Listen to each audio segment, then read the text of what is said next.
morning and welcome to the Monday Morning Marketing Podcast. I'm Esther. And I'm Melanie. And today we're joined by Marie-Clare Byard, content creator of Now Media. Sorry, Melanie, that's Now Media. And we're talking visual creation. Welcome, Marie-Clare. Thank you for having me and delighted to be on the show. Thanks. And a lot of people just call you MC. Is it okay if we just call you MC? Yeah, that's perfect. Okay, great. Melanie, you have a question? I do actually. Visual creation is rapidly becoming more and more important for every business to do. But the arguments that we hear against it is, I don't have the time and I don't have the money. How can you give that argument some legs and get people moving on visual creation? Okay, so it's all about the equipment, and people think, they need to possibly invest in a camera. I don't have a good enough camera. Do I need to buy a flash? Do I need big tripods? So start small and start simple, as a colleague of mine says, and you have the equivalent of the BBC in your pocket, or RTE down here, and with your smartphone. So at the end of the day, once you have a relatively new smartphone, you don't have an Apple 4, Once you have a relatively new, Samsung, the Huawei, if I'm pronouncing that right, and the iOS, the cameras just keep getting better and better. So, you have to work with what you have, because if you're on a tight budget and you're a startup, you're not going to have big fancy cameras, and you don't have to. So the minimal, what I would say to you, if you had a budget of 80 or 100 euros minimum, let's keep it small. I would invest in a selfie stick tripod. So it is a selfie stick that's got 3 little legs on it, like a tripod, and you can get them online for 20-25 euros. One caveat: if you have a supersized phone, you're going to have to get an extra strong one, because the regular light ones will keel over. And the head at the top that holds the phone, you can angle it for landscape or portrait. And what I'd also advise then, if you're going to be working in noisy environments or outside, is to invest in a microphone. And I bought a €2 microphone on Amazon, and it was crap. You do need to invest a bit of money in a microphone. So the cheaper model, I would say, is one called Boya, Boya, and for about 25 euros you get a microphone. And I would highly recommend a brand called Rhodes, or Rhodes, a French brand, and for 60 euros you get a microphone that makes a hell of a difference. And are these ones that are attached to your clothes or onto the phone, or how do the microphones work? So this one plugs into the headphone jack, and has a cable, so you are dependent on the length of the cable. So if you're the type of business that's doing, a talking heads, talking to camera piece, interviewing people, you're subject to the length of that mic. But that mic is going to make a massive difference in the sound. So is that like the handheld one that you see the old radio TV presenters sort of handing to themselves and to the guest? You can handhold. The mic is actually tiny; it's only the size of your thumbnail. You can handhold it or clip it to your shirt, or it's called a lav, which means laterally. It's short for, I think, your lapel, that it clips on your lapel. But I found if I was interviewing someone, I'd hold it between us, and the audio was still good enough. So that's kind of your minimal viable product to just up your game a little bit, to have steady footage if you're doing a talking heads piece, and to have good audio. The good audio is the most important. If you're outside, you need a wind muff, or a dead cat, it's called, on your microphone. Dead cat. Is it really called a dead cat? Dead cat, yeah. Or as a friend of mine was a smaller mic, she calls it her dead kitten. Oh. Well, that's terrible. The big, it looks like a fluffy ball, so that's why it's called the dead cat. There's a thought for you on a Monday morning. Yeah, we'll go with muff. I think Well, that's not much better, really, no, is it? not really. Better, no. Moving on. If you can just invest in those two things, you've upped your game to stable with good audio. It depends on what you're shooting, if you're out and about. But if you're just doing, a sales offer, today we have this offer, and you'll get good audio. Yeah, that's what I was going to ask you. You know, a lot of people would probably go, well, what would I be taking pictures of? You know, I am the product, I am the service. You know, it's more service-based industry rather than a product itself. So what should they be taking pictures of for their visual content? Yeah, so when you are a service-based product, I'm MC in name, but I am the MC of my business. So you are the face of your business. So you do need to go in front of camera. Or if you are a bit shy and there's somebody else in your office that you feel has more of the personality for camera, excuse me, I would use them. So it depends then what your service is. So you have to think what products are related to your seller service. So, you know, maybe in the beauty industry, say, therapies will say, you know, people often use photographs of nature and relaxing type. The way you make people feel. Yeah, the way you want to make them feel when they come to your salon. Exactly. When they can. Well, yeah. Yeah. And, you know, with your smartphone, when you're out for a walk in the park and you see a beautiful sunset, you know, two tips I'd give you is, you know, to take multiple shots, move around, move the camera angle. We naturally hold the camera at chest level, get down on the ground and angle it up, stand on your tippy toes and see what different angle you have. And always press your finger up against the screen to lock in the focus. It's a square on Apple and it's a circle on Android. And some people don't even know to do that. And adjust up and down the light. And you can see how you can make a sunset pop. That's really good. There's apps I'd recommend. So if you want to enhance your photographs in particular, there's an app called Snapseed. It's made by Google, I think, and it's free and it has amazing editing features. If you take, say, for example, the autumn leaves and you increase the saturation, you just make that photograph pop. And there's a brilliant app called Quick, Quick. No, it's Quick, no C, sorry. It's made by GoPro, and you can clip a load of photographs and or video clips together, and they automatically add captions, add music, add a little intro and an outro.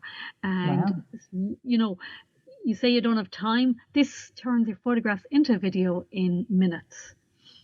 See, no excuse now, guys. No excuse. And is that GoPro one free, or do you pay for that one? That one's free as well. Right.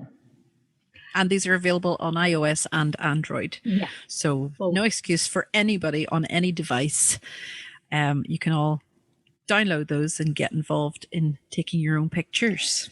So one of the other questions I've been asked in the past is, you know, the need to create videos is so important. They appreciate it's important, but how often is it necessary for a business to produce new video content? I know it depends very much on how things stay evergreen, but is it a weekly or a monthly thing or quarterly? I mean, how often do they have to do it, do you think?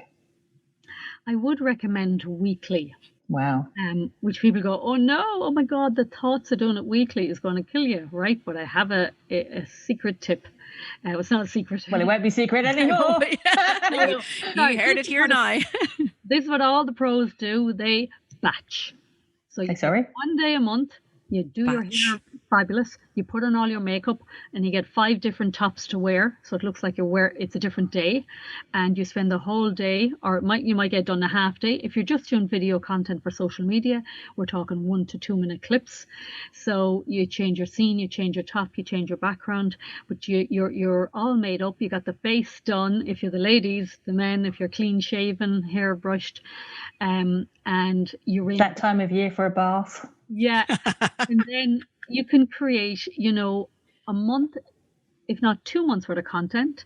Then the next day, you do your editing, which I'll tell you about, and then you can schedule it all to go out, and you don't have to worry about it for another month or two.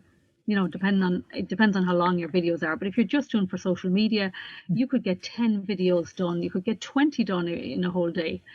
And then for editing, so you're going to record on your smartphone, and there's an app I've fallen in love with called InShot.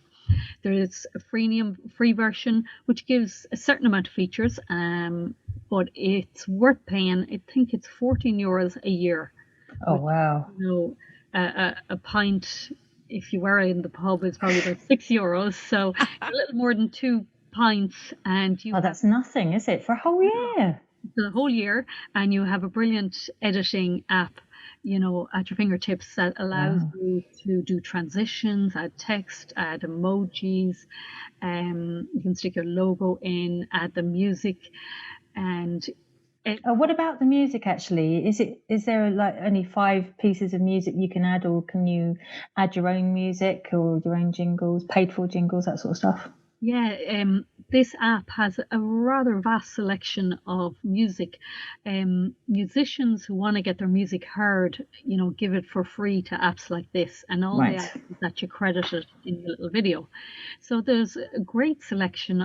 It goes through albums, and there are different mood types. It might be called upbeat, jazzy, but you can bring in your own music as well. Again, you have to watch for right protection. You have to get that music onto your phone. So, I suppose you could purchase downloadable music and have it on your phone, and then import it into InShot, InShot. There's another app called Vello. I'm not sure if I'm pronouncing it right. Vello. It's like InShot, and I find it maybe a tiny bit harder to use. Not much between them now. And the other advantage of Vello is purchase. It's, I think, about €14, and that's it. And it has, if this is of interest to you, loads of frames to put around your video. Christmas frames, all sorts of. So if you're more into a bit of fun and creativity, and you don't want to be paying annually, that's an alternate. Okay, so you're recording them on your phone for your social media. So this is something that a lot of creatives that I would speak to start to have their arguments. Do you do it landscape or portrait? Yeah, and if you asked me that 5 years ago, I would have said landscape. But now I'd be saying more so portrait. So that's a really good point. You have to plan your video shoot on where what platforms you're gonna put it on, and how much of it you can repurpose. So you don't want to have to record a different video for every platform. So because we've talked about repurposing your content here, and obviously, like Facebook, a lot of the Facebook videos would be portrait, but if you then go and upload that to YouTube, then you've got all the black space to your sides. So YouTube prefer it to be landscape. But if is that what you use InShot for as well? Doesn't that help you change things? Yeah, InShot, at a press a button, can change it around. Okay. And what I was saying, if you can keep the camera back a little bit, it gives you more scope for changing format, so that you can zoom in for square for Instagram. Ah, right. So this is where your selfie stick comes in handy, or your tripod that you can set it somewhere and walk a few steps back. Yes. Should the person be centered? Should they have any imagery in the background? What else would you recommend? Yeah, so always go centered, and that allows you to be able to repurpose better. And then, be very mindful of your background, no clutter. Would you believe, I heard from someone recently, there's a profession in New York where you can inspect people's shelves. What? There's a job in New York, a woman does a job where she inspects their shelf for their Zoom video. I tell you what, that BBC person could have done with that help a couple of weeks ago. That was hilarious. Mention what was on her shelf. Oh man, it's not worth mentioning here, but for the people who are hearing this when it first comes out live, you'll all know what I'm talking about. Keeping things. I mean, I have clocks in the background, so obviously that would be something I'd have to think about if I'm batch recording. Good point. It'd be very obvious. I've got a dead cat. Look. We were talking about dead cats earlier on. Actually, for the people who aren't watching in this recording, I don't actually have a dead cat. It's a wooden ornament that's up on top of my door frame of a black cat. So good to clarify that. Yes, I'm glad I did too. Now, something I've noticed, MC, since I started having an interest myself in videos, and I'll be honest with you, I don't do them for me, I do them for other people, is I notice that a lot of people who do their own videos do this moving in and out of shot. So especially if you're going to be on screen for a fair bit of time, they may say a paragraph or two, and then the screen will go in, and then they'll speak again, and then the screen will go back out again, and they'll speak again. Is that to stop, sort of trick people's eyes into staying focused? Is that what that's for? Yeah, so you'll notice that in movies and films, they keep changing the angle. That's a two camera setup, or it can be done in post production, where if you had only one camera and you want to make it look like it's different angles, you can zoom in and it kind of can give a different shot. So even in the basic little in shot, you can zoom in. That's why it's better to be standing a little bit further back so that you have that opportunity to zoom in and out, but you don't want to look like you're miles away from the camera either. Yeah, no, I totally get it. And it's just another thing that you can add to your repertoire, I suppose, just to make your particular piece of video stand out, isn't it? And that's what we're trying to do, isn't it? Yeah. I have a question just before we finish. If it takes you just 2 minutes to record it, and we know it's not just the recording, it's the scripting beforehand, it's figuring out what you're going to say, then figuring out what you're going to wear, figuring out where you're going to record it, and all of that. But once you have it recorded, how long does it take to edit a 2-minute video? I have spent up to 2 hours one time, but it was one with loads of clips. But it shouldn't take that long. If you have your intro that you're repurposing with every video, you have a standard kind of setup, you'll get into a practice that they look similar-ish, I suppose, without looking bland at the same time. You'll get well practiced at. And one thing I forgot to say is you don't have to learn off a script. With InShot, you can literally say one sentence, then and stop. Say the next one and stop, say the next one. And then when you bring them all into InShot, they'll all play together in a row. So you don't even have to learn off the script. So that kind of speeds up the production a bit.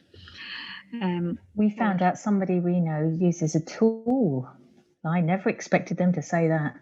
They use a teleprompter. Yeah, that's if you get more advanced, but you don't want to look like you're reading the news.